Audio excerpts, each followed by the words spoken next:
hopefully go through the full presentation.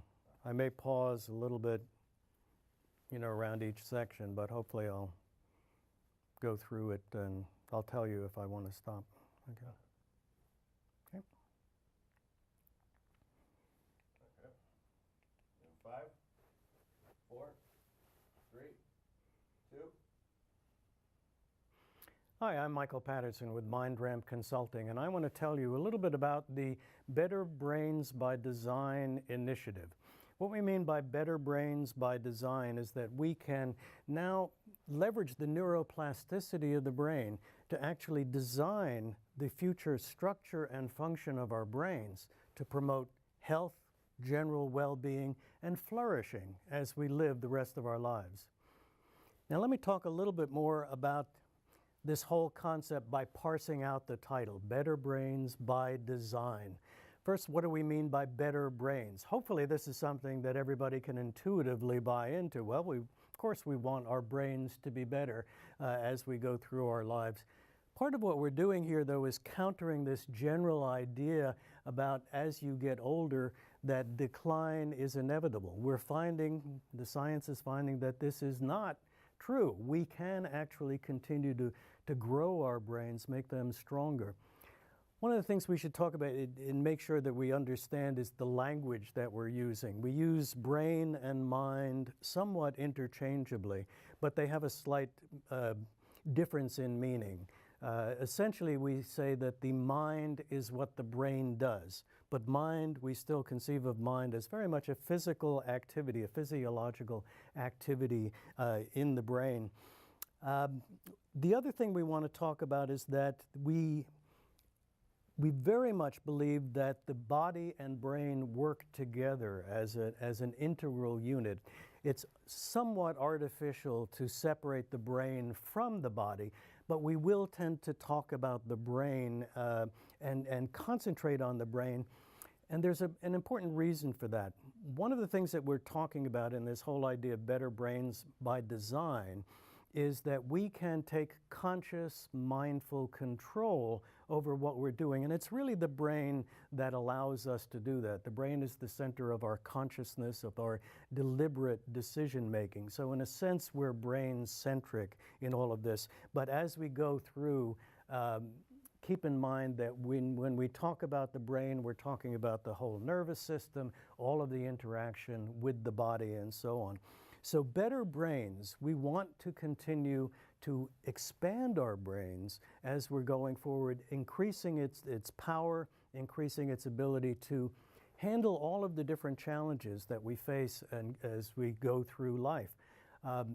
Part of the idea, and this is where we get into the design aspect of it, is we can design our lives purposefully so that we are moving towards the ability to flourish rather than decline into the areas where we are suffering more.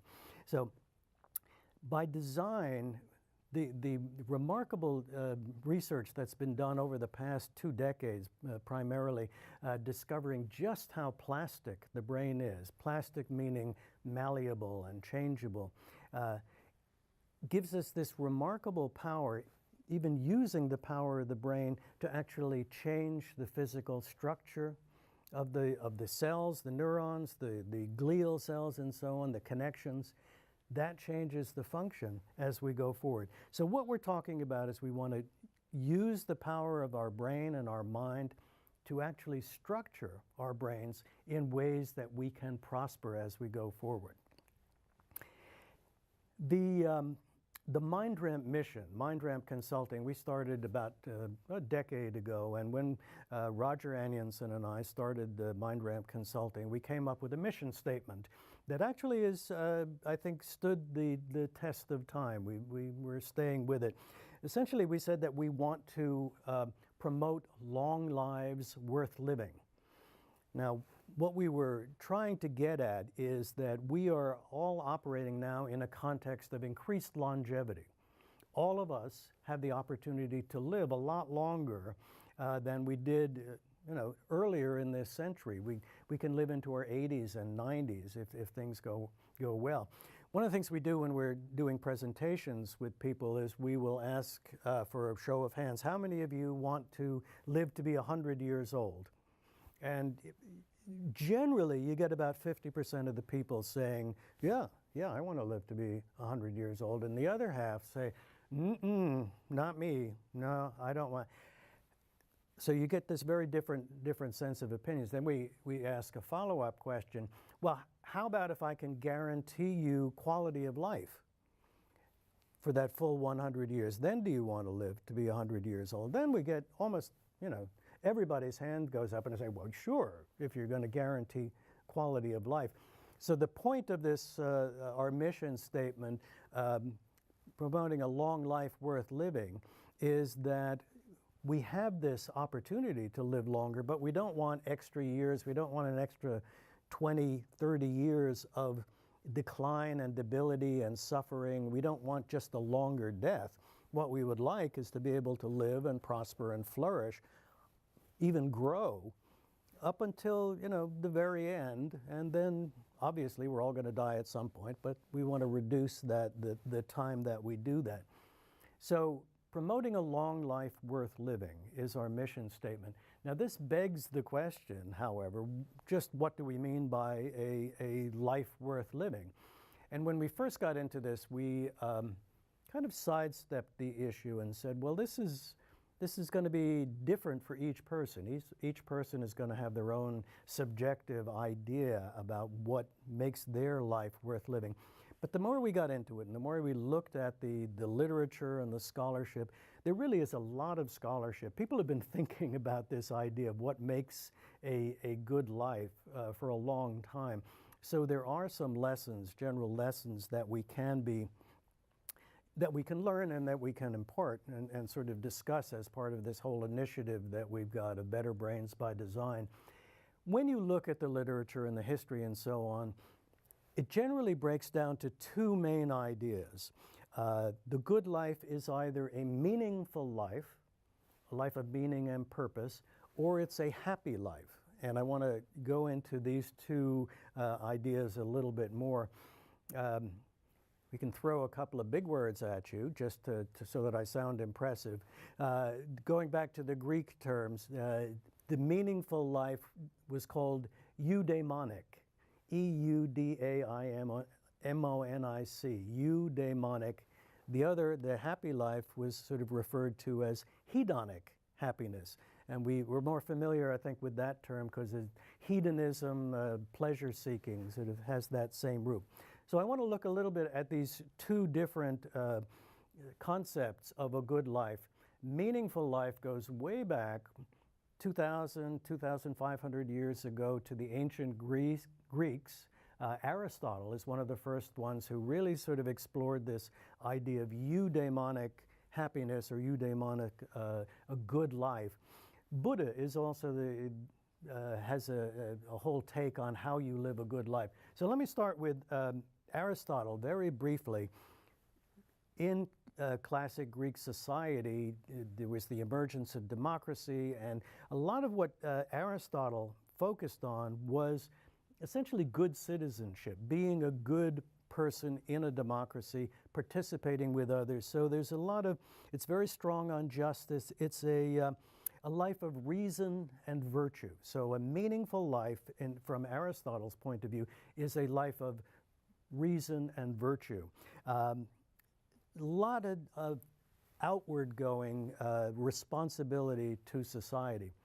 Now, Buddha, on the other hand, even a little bit earlier than Aristotle, what Buddha and the whole Buddhist movement considered to be a meaningful life was more about a sense of peace and serenity. So it's a little bit more focused on the self, although very integral to Buddhist ideas is this whole concept of the purpose in life is minimizing suffering, both for yourself but for other people.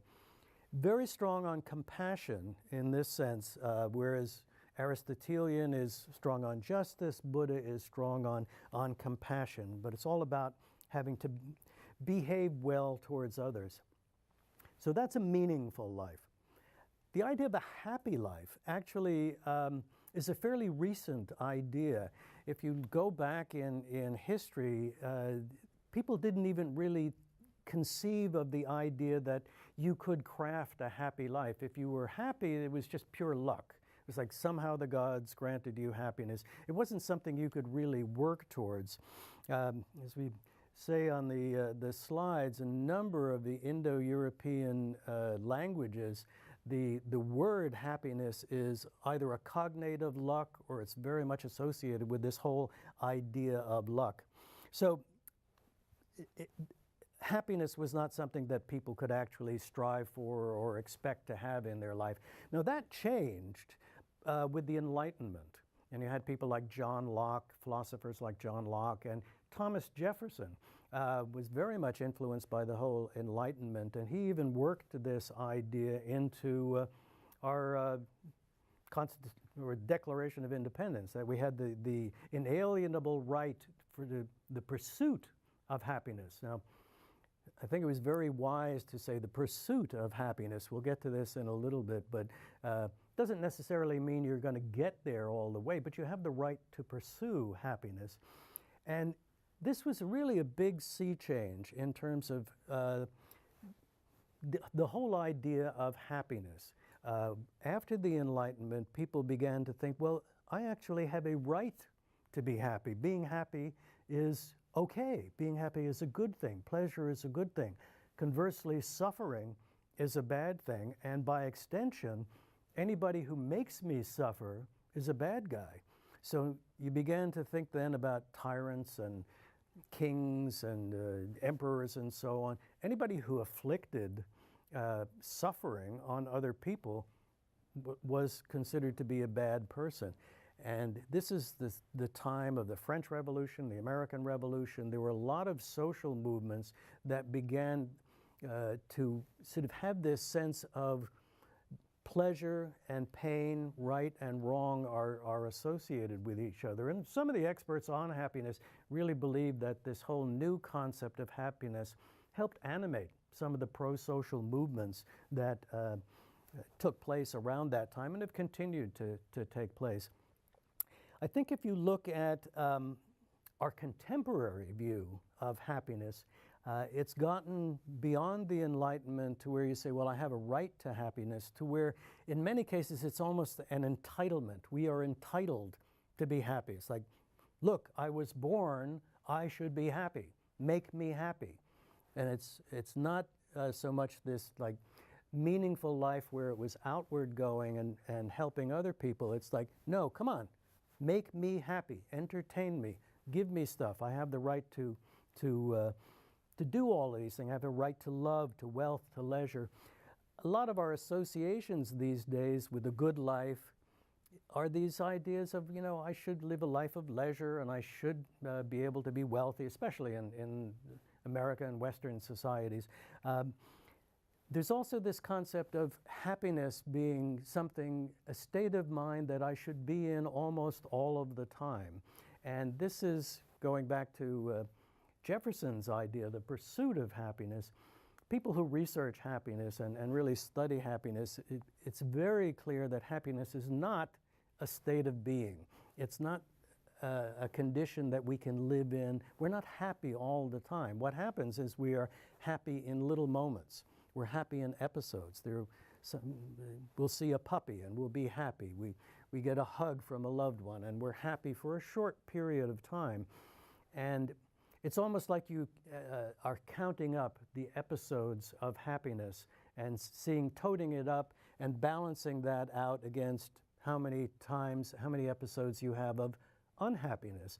And if on balance you've got more episodes of happiness, then generally you say, I'm feeling happy. However, if the episodes of unhappiness outweigh the happiness, then you can say, well, I'm not feeling that happy. Researchers also actually say that they've done research and they've shown this, that people, if you get into this feeling of, I should be happy, I must be happy, why am I not happy? I need to really, I'm going to work on being happy, that is depressing. That is really depressing. It just causes you to be depressed because you can't really achieve this ongoing state of happiness. what you have to do is take one moment at a time and sort of work with that. It's, as I said, it's this episodic idea. The people who have continued to work with this idea of happiness in the contemporary world really are trying to meld together this idea of the meaningful life and the happy life and put them together. Sonia Lyubomirsky, who is a psychologist, positive psychologist working out of UC Riverside, and one of the primary researchers in this whole field, has come up with a definition of happiness that I think makes a great deal of sense, and a lot of the experts in this field consider it to be, you know, a good definition because it combines both sides of this. She says she defines happiness or the good life as the experience of joy, contentment, and positive well-being combined with a sense that one's life is good, meaningful, and worthwhile. So you can see it gets both sides, the happiness side with joy, contentment,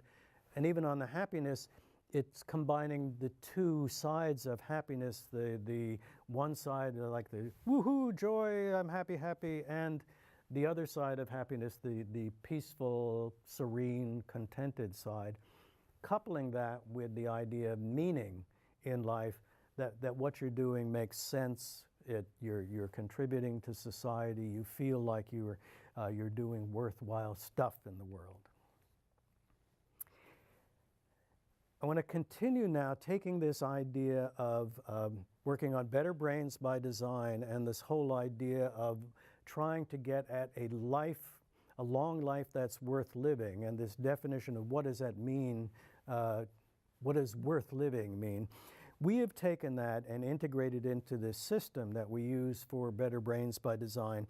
And when you look at the literature and you read all of the descriptions that people have done over the course of centuries on what can you actually do to create a meaningful life and what can you actually do to find happiness, it divides out very broadly into three domains that we want to focus on. And for the sake of the ease of remembering this, we'll say health, self, and others. Start with health. Health is obviously important. Seems to me today, if you ask anybody, what's the one thing you would want in a long life? And many people will say, well, I want my health. If I'm not, you know, if you don't have your health, it's not worth anything, or conversely, if I have my health, that's everything. So health is very important, and that's where a lot of our work that we've done for the past decade on brain health and keeping the brain health falls in is very important. Self refers to this whole idea of self-development. Really, when you look at human beings from an evolutionary point of view, we have developed this innate drive to continue to develop ourselves throughout our lives. This goes back to, not to belabor this point, but when we began standing upright, when we moved away out of the trees and started to evolve away from the chimps, the upright stance narrowed our hips, narrowed the birth canal in women, at the same time that our brains were expanding. So this created a problem. You had bigger brains that had to get through smaller birth canals. The solution, if you can call it that evolution finally hit upon through trial and error, was that human brains and human bodies develop primarily outside of the uterus. You've got to get through the birth canal, the narrow birth canal, and much of the development happens outside of the brain through interaction with the environment. So we are born helpless for up to a decade or even beyond, and this has two really important implications. One being that most of the development happens, as I say, outside of the brain, so that's where we get this incredible plasticity of the brain and the body as well. But we have to continue to work it and develop it throughout decades. And in human beings, unlike in many other animals, the developmental process never really reaches an end point. Some animals, once they reach puberty, their development essentially stops and is set. Not so in human beings. So we can continue to develop both the use of our body and the use of our brain throughout our lives. So that was one important implication of this evolutionary deal.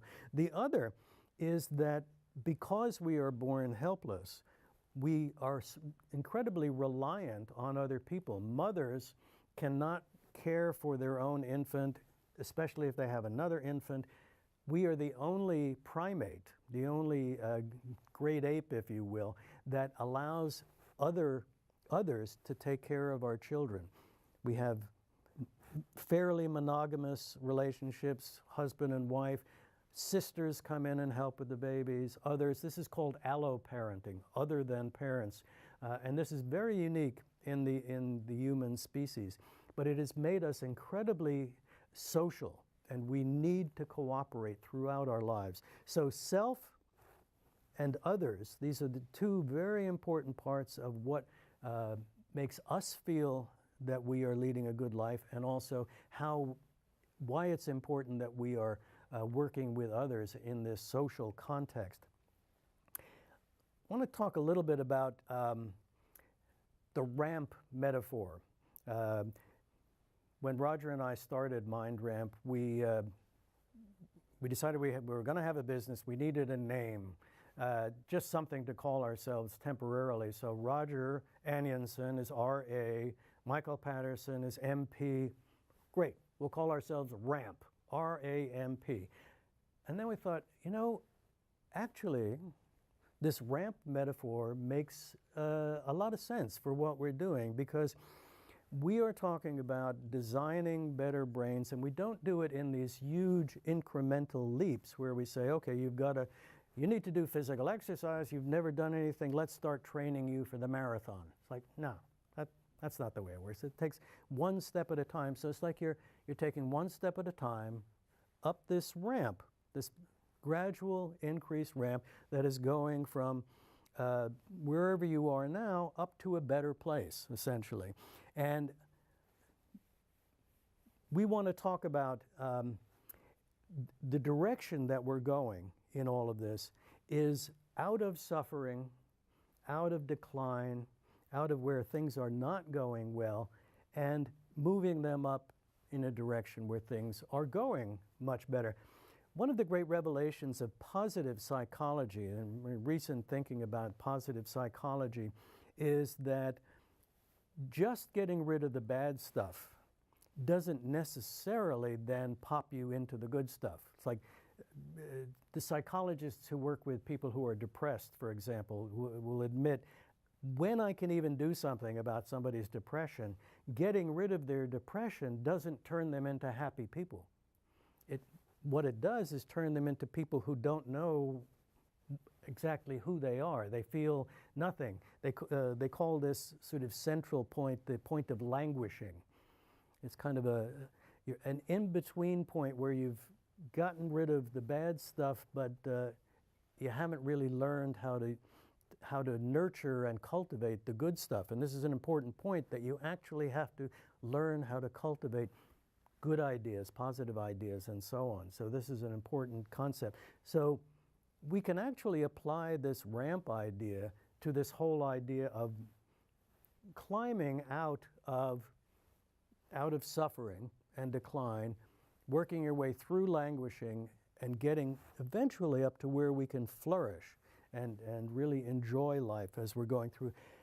When we talk about this ramp metaphor, it's a process of constant movement. It's little steps, but you have to keep moving forward and keep moving up the ramp. If you stop on a ramp and just stay there, the gravity essentially will start pulling you down. And we think this is a fairly accurate metaphor for what happens with brain health. If you don't continually work to improve your brain, the accumulation of little insults, little damage to your brain will just begin to build up. The gunk will build up in your brain if you're not continuing to wash it out. And gradually, if you don't do anything, that will begin to pull you down. So decline will happen unless you actively work to keep going up this ramp one step at a time. The the spiral downward becomes this self-propelling, self-fulfilling mechanism where if it's something becomes a little harder for you to do, you won't do it as much. It becomes even harder for you to do, like if you slump over, your muscles contract here, they expand in the back, so it's even harder to get up, and you just keep bending over. You've got to resist that constantly and reverse it, so when you're going up the ramp, it becomes the reverse. It becomes an upward spiral of ability rather than a downward spiral of debility. And just in the same mechanism, the more you do something, if you exercise, you become a little stronger. It's easier to exercise. You actually enjoy it more, so you can keep going up that way. So we want to keep moving up the ramp of well-being. So we can begin to conceptually look at what this Better Brains by Design initiative is about by combining these two ideas in this graphic here, where you can see the ramp going up towards flourishing. The dividing line might be where we say we get out of languishing, we get out of suffering and out of languishing and are actually beginning to flourish. And we look at each of these three domains of well-being. We look at health, self-development, and others, social, pro-social behavior, and do a self-assessment. What are we actually doing in these areas that are risky, that are causing us harm? Conversely, what are we doing that is actually promoting us? And in each of these, we then develop strategies to move us up this ramp out of suffering, beyond languishing, and into flourishing. I want to shift gears a little bit here in the discussion of the Better Brains by Design. And we've talked about this whole idea of we want to design better brains, using the plasticity of the brain to change the structure, the function of our brains, so that as we go forward in life, we can actually flourish rather than decline. And we've talked a little bit about how we do that by looking at the different domains of health, self, and others. This raises the question, well, it sounds great, sure, I want to do that. How do we know that this will work? Is there any scientific basis to this? And I want to focus on 2 points in particular that come largely out of the neuroscience field to discuss this a little bit. We go into this in much more detail in our books and our seminars, but just to give you some sense, the 2 main points that I want to raise and talk about are neuroplasticity, which I've been mentioning frequently, this idea that the brain is constantly changing. And then secondly, the whole area of risk factors and protective factors, and I'll get into that in a minute.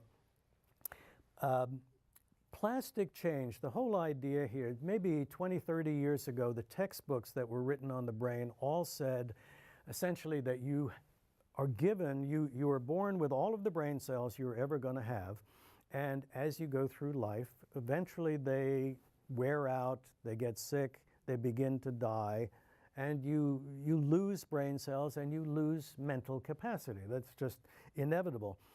But scientists first began looking at behavior and realizing, well, there are people who don't decline, so why are they not declining? And then when the technology became such that scientists could actually use technologies to get inside and look at brains of living people and see what was going on, they realized that this whole idea of inevitable decline was totally wrong. Our brains are constantly changing, constantly reforming themselves, not so much in terms of replacing whole cells the way much of the body does. The rest of our body is constantly turning over new cells, growing new cells and replacing cells. The brain tends to keep most of its cells, except in the hippocampus. That's an area that's very important to memory formation. There we seem to generate new brain cells. The rest of the brain, the plastic change happens because the existing nerve cells, the existing brain cells, are constantly growing new arms, reaching out to other nerve cells. There are these little buds on each of the arms called synapses, which are the places where you get the exchange of chemicals, of neurotransmitters that are really the substance of our thoughts and our feelings and our ideas and our dreams. When you have a thought, literally these dendrites are growing, the synapses are growing, they're forming new connections and so on. So there's this constant change, but it's all activity dependent. So it's all dependent on our doing stuff, on our experiencing new things, thinking new things, feeling things. It's all very dependent upon our activity. And another important concept about plasticity is that it moves in both directions. If you are active and stimulating a part of the brain, it will grow, even to the point of new blood vessels growing into that part of the brain to bring resources. If you don't use a part of the brain, well, then it becomes dormant and can even atrophy, so you get negative growth. So part of the whole idea, obviously, is that you need to continue to stimulate the brain through using the body, through using our mind, so that it continues to grow.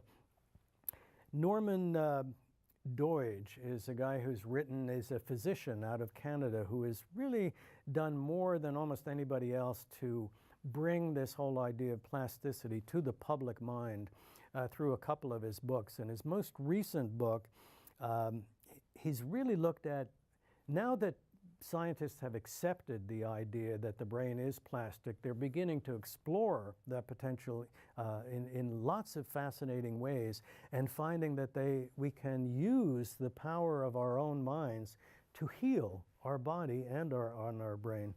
And Doidge, through looking at all these different examples, is trying to parse out what are the mechanisms that are actually happening here.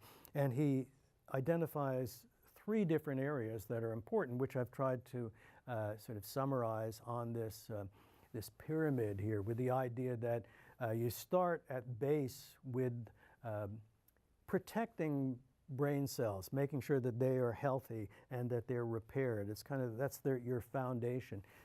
As you move up, the systems in our body, the circulatory system, the nervous system, if those get out of whack, if they're not balanced properly, if they're not in homeostatic balance, is what it's called, then we're not functioning well. If you think of even something like our body temperature, it has to stay within a fairly close range of around 98.6. If we get even 5 or 6 degrees above that, that's a crisis. That means our body temperature is going out of whack. So another whole process of using the plasticity of the brain is a process for healing, that is getting these systems that tend to swing back and forth back into balance, so that they're not swinging too far in one direction or the other, or that they're not swinging, that the pendulum doesn't swing too far. So it's this neuromodulation. Part of it is calming down systems that have gotten overstimulated, or actually perking up systems that are not stimulated enough. Once you've gotten these first 2 stages, then the brain is sort of functioning the way it should be functioning, and your systems are functioning well. Then you can begin to go into more growth and development and cultivating better health and all of the aspects of a good life. Working on self-development, working on better social relationships, and so on. Let's say a few words now about risk factors. Particularly when we are looking at brain health, the hope has been for decades now that neuroscientists and the pharmacological industry were going to come up with a nice pill, a nice medication that would prevent cognitive decline, that would prevent Alzheimer's, or that would cure Alzheimer's. And that's really been the focus, is on how can we cure Alzheimer's. It's a little problematic because once you've got the disease, it's really hard to get rid of it and reverse all of this stuff. So where there's been a lot more progress from the scientists and the researchers is identifying what it is that puts our brains at risk. What causes our brains to be at risk for decline and at risk for dementia? And we often use this metaphor called the weathering hypothesis, where if you think of, you've got a bright brand new barn that's newly built, and think of the brain as this bright new barn, just as the barn will begin to weather over the course of the years, just because it's snow and rain and things start to rust and wood starts to rot. If you don't do anything, eventually the barn will crumble, gradually over the course of the years. And this is basically what happens with the brain, because we are constantly subject to little injuries in the brain, little bits of diseases, metabolic conditions will cause waste products that don't get washed out properly. So the brain will continue to decline if you don't do something about these risk factors. Just as you need to work on the barn, you need to paint it, you need to weatherize it, you need to replace the hardware that's rusting. You need to do the same thing for your brain. So in addition to identifying important risk factors, scientists have done a good job of looking at identifying what are the factors that protect the brain. So there are these two sides of the coin. This suggests an obvious kind of strategy for better brains by design. If we really can understand and we know what puts your brain at risk and we know what protects your brain, well, then let's develop strategies that focus on minimizing the risks and maximizing the protective value. And so this whole idea with better brains by design, one of the really important aspects is developing strategies, individualized, customized strategy for each individual that really focus on what are you doing, what am I doing that puts my brain and my body at risk, and let me work to get rid of those. And same thing, what can I do to actually boost my brain and make it work better? We help people do this by borrowing the whole strategic planning process from business, frankly, and doing a SWOT analysis is one of the things that businesses do. Many of you will be familiar with this. SWOT meaning strengths, weaknesses, opportunities, and threats. And a business will do this when they're developing a business plan or a strategic plan. They will have to look internally at the business and say, well, where are we strong? And what can we do to really leverage our strengths? But also, where are we weak? What can we do to minimize our weaknesses? We do the same thing for ourselves in terms of the objectives of making better brains. The opportunities and threats tend to look more at your environment. What are you doing in the environment? Or what are you faced with in the environment that is putting potentially your brain at risk? Are there toxins? Is the air clean? Is the water clean? Are you operating in social conditions where there's a lot of stress, for example? That can be toxic for your brain. And then we apply all of these conditions to those three domains of well-being, where we're talking about health, self, and others, and try to move it along up the ramp from suffering to languishing, suffering, languishing, up to flourishing. So just to review, we're really stressing through this Better Brains by Design the idea of developing strategies. And one of the ideas is that you have to have a clear objective. I said, as I mentioned it, you need to customize it and make it your own.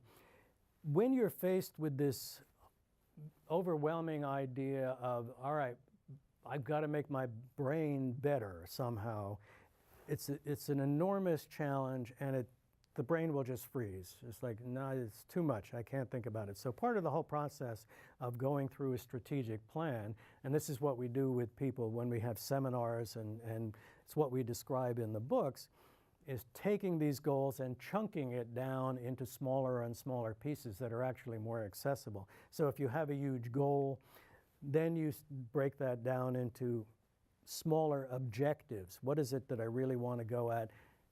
Then you break it down further. You say, okay, how am I going to get at this objective? What are the strategies? And you may have multiple strategies. You take it down even further. For each strategy, there are individual tactics, and these tactics are very specific.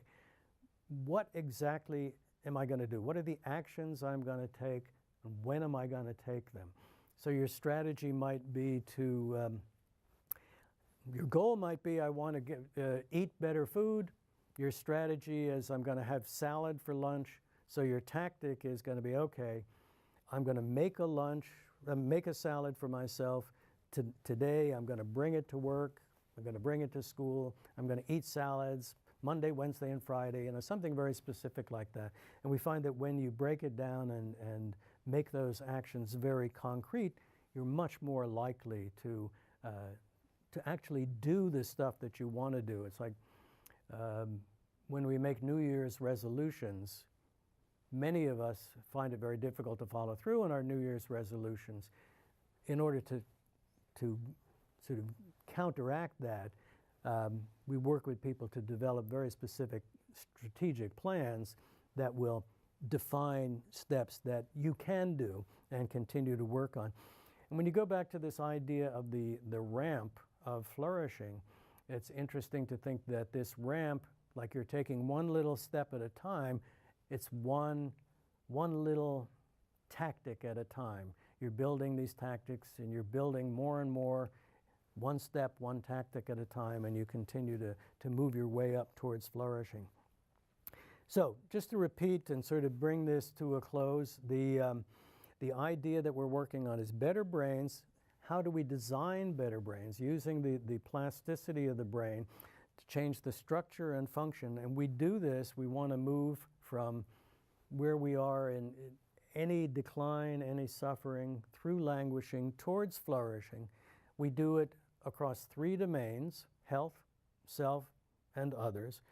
And each one of these moves in the direction of flourishing.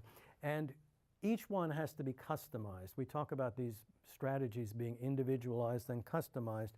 And this is very important because each person's brain is different.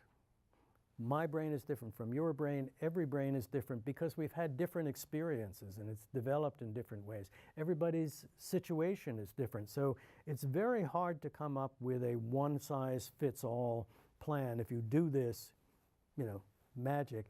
So a lot of what we're talking about in the Better Brains by Design is having individuals do self-assessments. We guide you in what it is that you should be looking at, but you have to kind of look at it, be heroically honest about it, so that you are really saying, okay, this is really what I'm doing, and then design a plan to minimize the risks, maximize the protective value. So just to close, Better Brains by Design, we're crafting a life worth living. We define a good life as being a combination of a meaningful life and a happy life.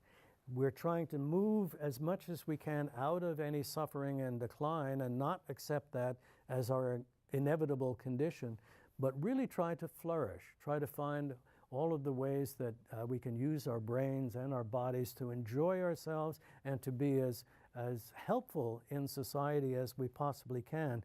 We're leveraging the plasticity of the brain, minimizing risk factors, maximizing protective factors, and customizing strategic plans that are suited to each individual. So that's it for Better Brains by Design. I'm Michael Patterson. Thank you.